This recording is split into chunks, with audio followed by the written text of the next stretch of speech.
炒股唔使驚 ，Ben 哥喺大廳。如果你去市場買菜，見到個老細突然間自己擒錢將啲菜買返去，係咪會覺得好奇怪啊？股市入面都經常發生咁嘅事，公司突然間使錢買返自己嘅股票，其實裏面大有學問㗎。舉個例啊，手機店老細發現自己鋪頭嘅舊款手機咧賤平賤賤咁樣賣，索性咧就直接回收銷毀。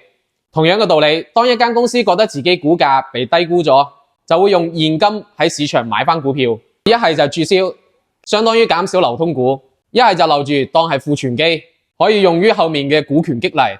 就譬如話蘋果公司喺過去嘅5年回購咗超過5000億嘅美元股票，相當於將1/3嘅公司買返屋企，然後股價10年升咗8倍咁多。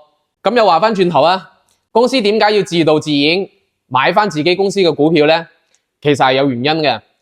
一，俾股價打一劑強心針，就好似一間奶茶店突然間排長龍，大家都會覺得呢間奶茶店嘅奶茶肯定好飲。之前美的集團宣布40億回購計劃之後3日股價就升咗6%。二，防止人哋偷雞，就好似自己屋企嘅鎖匙一樣，配多幾把，人哋就好難偷到你嘢。15年萬科大戰，寶能系就瘋狂咁樣買入，當時萬科就有考慮過用回購計劃嚟到反收購，最後嘅結局大家都知道啦。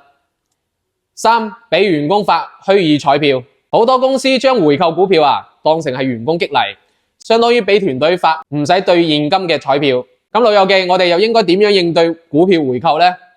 一，搞回購真炒作，有啲公司咧齋做唔回購，有一間醫藥公司3年發咗6次回購嘅公告，實際完成嘅回購率咧唔到20%。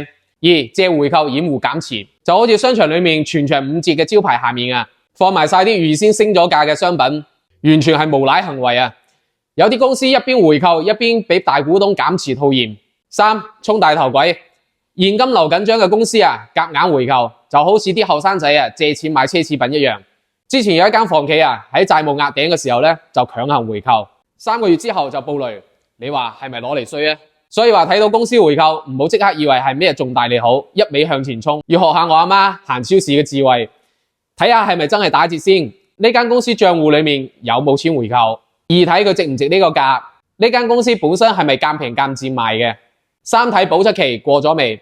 呢間公司行業有冇發展前景？就好似你唔會因為超市掛個清倉嘅牌就搏命掃貨，要計清楚條數先得。記住啦，老友記，我係 Ben 哥，喺廣東深圳得閒飲茶，惠語財經點讚。